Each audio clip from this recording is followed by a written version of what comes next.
अब आगे हम क्या देखेंगे बेटा, इसमें एग्जाम्पल देखेंगे लीनियर मोमेंटम से रिलेटेड। ठीक है, तो क्या है, calculate the linear momentum of a toy car 200 gram and moving with a velocity 5 metre per second. तो इसका पर सॉल्यूशन सेकंड। हम देखते हैं। सबसे पहले हमें क्या गिवन है इसमें, mass of the toy car 200 ग्राम। 200 ग्राम है, ग्राम को किसमें, केजी में, क्योंकि हमें पता है लीनियर मोमेंटम हमें केजी में चाहिए बेटा। तो क्या करोगे, 1000 से डिवाइड कर दोगे तो कितना आ जाएगा, 0.2 केजी। अब जीरो आपको पॉइंट क्या टू चाहिए के बेटा, जी इसमें क्या है, क्या दे रखा है, velocity of the car, velocity of the toy car, 5 metre per second. Yes 5 metre per second. ठीक, अब हम यूज करेंगे इसमें formula, by using the formula of linear momentum. Which formula बेटा, P P equal is to equals to m v. M v. चलो बताओ m कितना दे रखा है इसमें, 0.2 into 0.2 kg 5, very good. Into 5 metre. तो क्या आ जाएगा, 1 केजी मीटर पर सेकेंड। इसे आप इस तरीके से भी लिख सकते हो, 1 केजी मीटर पर सेकेंड। ठीक, ये हमारे पास में ओके। लीनियर मोमेंटम हमने कैलकुलेट कर लिया है। ठीक, तो देखो क्या है, according to Newton second law of motion the rate of change of linear momentum of a body is directly proportional to the applied unbalanced force. किसके बेटा, unbalanced force and the change take place the along the same direction in which the force is applied। ठीक है, जिस direction में क्या हो रहा है बेटा, ओके मैम। अप्लाई, जिस डायरेक्शन में हम फोर्स अप्लाई कर रहे हैं उसी डायरेक्शन में क्या होगा, हमारी लीनियर मोमेंटम भी उसी डायरेक्शन में होगा। ठीक है, ये है सेकंड लॉ ऑफ मोशन के ओके मैम। अकॉर्डिंग। ठीक, अब हम मूव करते हैं नेक्स्ट स्लाइड पे, काम बेकार हो जाता है। यस, अब देखो क्या है हमारा नेक्स्ट सब टॉपिक जो है, mathematical formulation of second law of motion. ठीक, तो क्या है बेटा इसमें, consider a body of mass M. कर लो आप कोई भी बॉडी कंसिडर इसमें मास एम की, जैसे मैंने ये बॉडी कर ली है कंसिडर, क्या है इसका मास एम है। ठीक है, इसकी इनिशियल जो वेलोसिटी है वो कितनी है बेटा, यू है। क्या है यू। इनिशियल वेलोसिटी, यू है। ठीक, यू। अब क्या हो रहा है देखो, suppose if X force X the body for time, किसके लिए, टी के लिए, तो we find that the final velocity of the body. अब जैसे ये मूव करने लग जाती है, वी। मोशन में आएगी, तो इसके मास तो एम ही रहेगा बेटा, बट वेलोसिटी कितनी हो जाएगी, वी। तो आप कैलकुलेट कर सकते हो बेटा, इनिशियल लीनियर मोमेंटम कितना होगा बताओ, एम, मास और वेलोसिटी क्या आएगी, इनिशियली आएगी, यू। यू। ठीक है, और अब आप कैलकुलेट करो फाइनल लीनियर मोमेंटम, मास और वेलोसिटी इसी की वी होगी फाइनल। ठीक, अब इसे आप कर सकते हो final change in linear momentum. अब क्या कैलकुलेट करना है आपको, चेंज इन लीनियर मोमेंटम। तो देखो चेंज इन लीनियर मोमेंटम कैसे, final minus final linear momentum minus initial linear momentum. तो कैसे लिखोगे आप, फाइनल कितना है, M B minus M U. तो मास कॉमन आएगा यहां से और v माइनस यू, ये आ गया आपके पास यू। में change in linear momentum. Okay ma'am. अब हम मूव करते हैं नेक्स्ट स्लाइड पे। यस, अब देखो क्या है इसमें, rate of change of linear momentum कैसे लिखेंगे बेटा, देखो rate of change of linear momentum समझ में आ रहा होगा आपको, change in linear momentum upon किसके साथ बेटा, टाइम टेकन। कोई भी ऑब्जेक्ट मूव टाइम करेगी तो टेकन। टाइम भी तो लेगी ना बेटा, है ना, बिना टाइम की थोड़ी। जी मैम। तो change in linear momentum upon time taken. ठीक है, तो चेंज इन लीनियर मोमेंटम हमने कैलकुलेट कर लिया, और कितना टाइम बेटा, टी टाइम में। ठीक, तो आप जानते हो आपके पास में फर्स्ट इक्वेशन है न्यूटन्स की, क्या है, v equal to U plus A T, यही होती है फर्स्ट इक्वेशन, होती है नहीं होती है। अब देखो क्या है, जी कोटेशन ऑफ मैम। मोशन। देखो, अब यहां से आप इजीली क्या फाइंड कर सकते हो बेटा, ए, ए क्या है बेटा बताओ मुझे पहले, यहाँ ए क्या होता है, एक्सेलरेशन। Very good, acceleration. तो आप इस तरीके से v minus U upon T, आ गया आपके पास में एक्सेलरेशन। ये तो क्या है बेटा फर्स्ट इक्वेशन, और ये क्या है सेकंड इक्वेशन, है ना। इसे आप दे दो सेकंड इक्वेशन, और ये चेंज इन लीनियर मोमेंटम आया जो rate of change of linear momentum, ये फर्स्ट इक्वेशन। यस, अब देखो क्या है, पुटिंग द वैल्यू सेकंड और फर्स्ट वी गेट। अब देखो आपको पता है हमारी फर्स्ट जो आई थी इक्वेशन क्या आई थी बताओ, linear change in linear momentum की, P final, final linear momentum, initial linear momentum, minus P हाँ, F minus initial linear B minus momentum. U in taken time T, T आ जाएगा बेटा, और ए जो जी था वो क्या था, v minus U upon T, यही थी फर्स्ट, और ये क्या थी सेकंड इक्वेशन। तो ये क्या बोल रहा है, rate of change in linear momentum क्या है, M A according to Newton second law of motion. तो देखो F direct proportional rate of change of linear momentum, मतलब हमारा जो फोर्स होगा वो डायरेक्टली प्रोपोर्शनल होगा किसके बेटा, rate of change of linear momentum के। अब आप क्या करोगे, मोमेंटम। देखो इस a की वैल्यू जो v minus U upon T है, आप यहां से इसमें पुट कर सकते हो, यही होगा ना बेटा। करो, change in linear momentum taken time t, तो कैसे लिखोगे चेंज इन लीनियर मोमेंटम, तो dp अपॉन dt, इसका मतलब क्या है बेटा, चेंज आ रहा है, ठीक है ना, चेंज के साथ जी dp अपॉन dt। अब देखो m तो m आएगा ही सही, पर v minus U upon T की जो वैल्यू है वो कितनी है आपके पास में, a है या नहीं है ना। Yes ma'am. अब देखो आप इससे क्या क्लियर होगा बेटा, तो dp बाई dt है ना। तो मैंने क्या बोला है बेटा यहाँ पर, ये जो है Newton second law of motion से, तो फोर्स डायरेक्टली प्रोपोर्शनल, आपको पता है टाइम के साथ चेंज किसमें, लीनियर मोमेंटम, वो किसके इक्वल होता है, फोर्स के। एक तरह का फोर्स ही होता है बेटा ये, जो अप्लाई करते हैं हम, ठीक है ना, किसी भी बॉडी पर।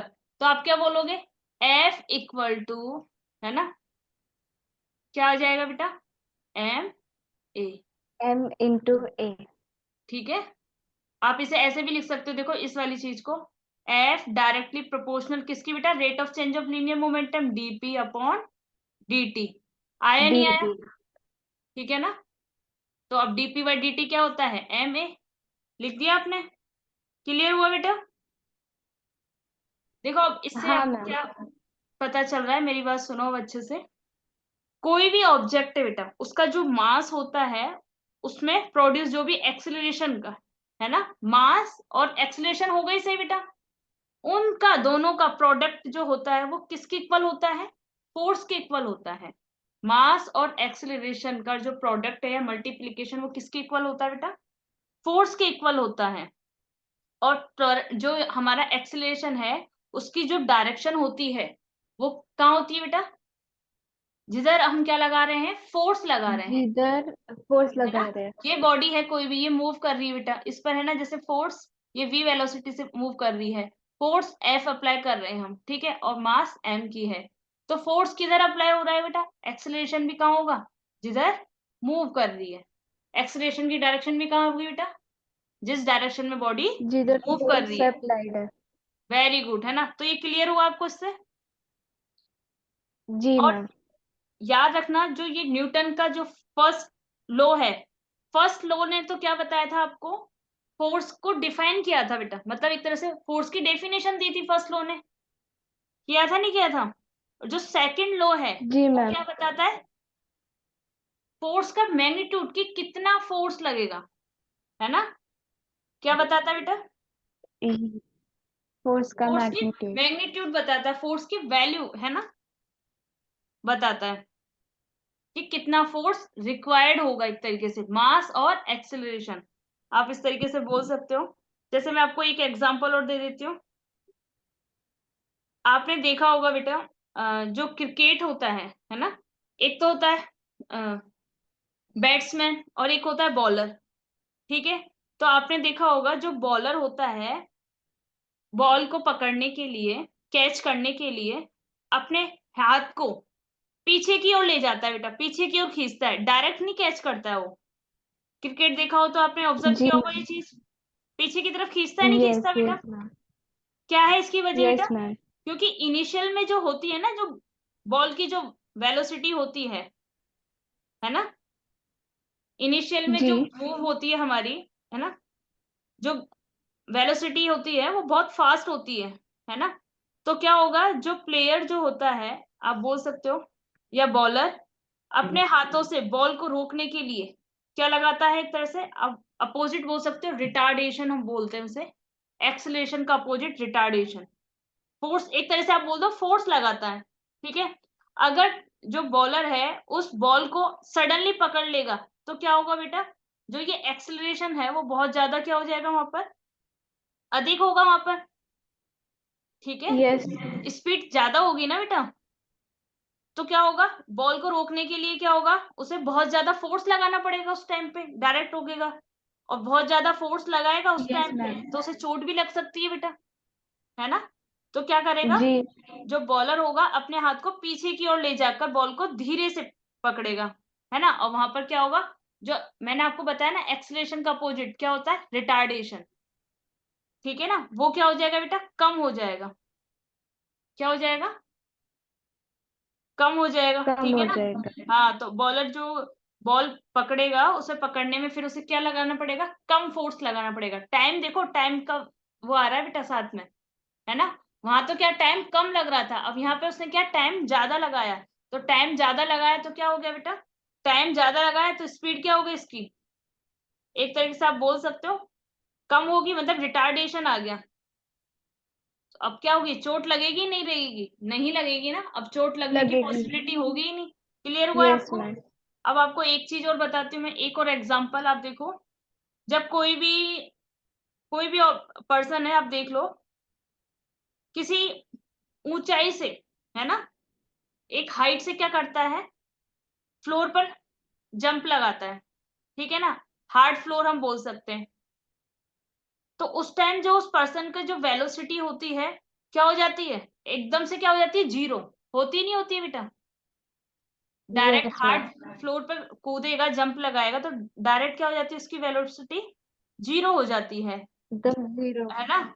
और जो पर्सन है वो फ्लोर, अब देखो, जो फोर्स से, है ना, बाय फोर्स जो फर्श से आप बोल सकते हो, फ्लोर से बाय फ्लोर जो फोर्स लगेगा ना वो ज्यादा होगा, ठीक है। और आपको पता है फिर क्या होती है, चोट लग जाती है बेटा, लगती नहीं लगती, क्यों, Yes, ma'am. क्योंकि बाय फ्लोर फोर्स ज्यादा लग रहा है हमारे ऊपर, ठीक। अब चोट लग जाती है, अब इसके अपोजिट क्या होगा, अगर वही जो पर्सन है वो उसी ऊंचाई से किसमें कूदे, अब रेत में कूदे, तो अब बताओ क्या होगा, उसके पैर क्या होंगे, रेत में धंस जाएंगे बेटा, ठीक है। जी. और क्या होगा, उसकी जो वेलोसिटी है उसमें क्या आएगा, धीरे धीरे चेंजेस आएगा। जैसे वहां पर प्लेयर था, जो बॉलर था, उसकी बॉल में धीरे धीरे चेंजेस आ रहे थे, उसने टाइम लगाया बेटा, है ना। तो ऐसे यहाँ जी. पर जो रेत में जाएगा तो रेत में धंसने में क्या होगा, उसकी वेलोसिटी में धीरे धीरे क्या होगा, चेंज होगा। और धीरे धीरे हाँ, वेलोसिटी चेंज और होगी. जो फर्स्ट से जो फोर्स कम होने से व्यक्ति को चोट नहीं लगती है ना, क्या नहीं होता है जी, बेटा। मैम. हाँ, अगर वहां पर बेटा क्या होता है, फर्श से बल क्या होता है बेटा, कम लगता तो चोट नहीं लगती, पर डायरेक्ट उसकी वेलोसिटी जीरो हो गई, तो फर्श से क्या लगा, क्योंकि फर्श ने उतना ही ज्यादा क्या लगाया, उस पे फोर्स लगाया, इसलिए चोट लगी। अब देखो मैंने आपको बता दिया, अब रेत में जाएगा तो क्या नहीं लगेगा बेटा, उसको चोट नहीं लगेगी, है ना। रेत में क्यों नहीं लगेगी, क्योंकि जी, टाइम मैम. लिया उसने, उसकी वेलोसिटी ने चेंज होने में। क्लियर हुआ बेटा। हाँ, मैम. Very good. तो याद रखना, हमारा जो फोर्स होता है वो ओनली मोमेंटम पर डिपेंड नहीं करता है बेटा, वो इस बात पर भी डिपेंड करता है कि कितनी तेजी से चेंज किया जा रहा है ना। Yes, ma'am. और सेम जो मोमेंटम जो चेंज होगा वो क्या होगा, कंपेरेबिलिटी कम समय में किया जाता है ना। सेम मोमेंटम जो यस, चेंज मैम. होगा वो कंपेरेटिव कम टाइम में किया जाता है, इसलिए हम क्या होते हैं, कम टाइम में किया जाता है तो फोर्स क्या है, ज्यादा लगाने की जरूरत पड़ती है बेटा वहां पर, है ना। यस. और याद रखना, जहां पर क्या होगा, चेंज इन लीनियर मोमेंटम, क्या होगा, ज्यादा होगा तो वहां पे फोर्स भी ज्यादा लगेगा, ठीक है ना बेटा। टाइम के साथ मोमेंटम में चेंज ज्यादा आएगा तो वहां फोर्स भी हमें क्या लगाना पड़ेगा बेटा, ज्यादा लगाना पड़ेगा। तो आपको इससे पता चल गया कि हमारा जो न्यूटन सेकंड लॉ है वो क्या बताता है बेटा, एक तो नेट एक्सटर्नल फोर्स और उसके एक्सेलरेशन में रिलेशन बताता है। क्या बताता है बेटा? Net net acceleration force, sorry, net external force और एक्सेलरेशन में क्या बताता है? रिलेशन बताता है। क्लियर हुआ? रिलेशन बताता है। हाँ, क्या बताता है बेटा? नेट एक्सटर्नल की कितना एक्सटर्नल फोर्स लग रहा है और उसका एक्सेलरेशन, इन दोनों में रिलेशन बताता है न्यूटन्स का सेकंड लॉ। आप देख सकते हो, सामने है आपके। क्लियर हुआ बेटा आपको? यस मैम, क्लियर है।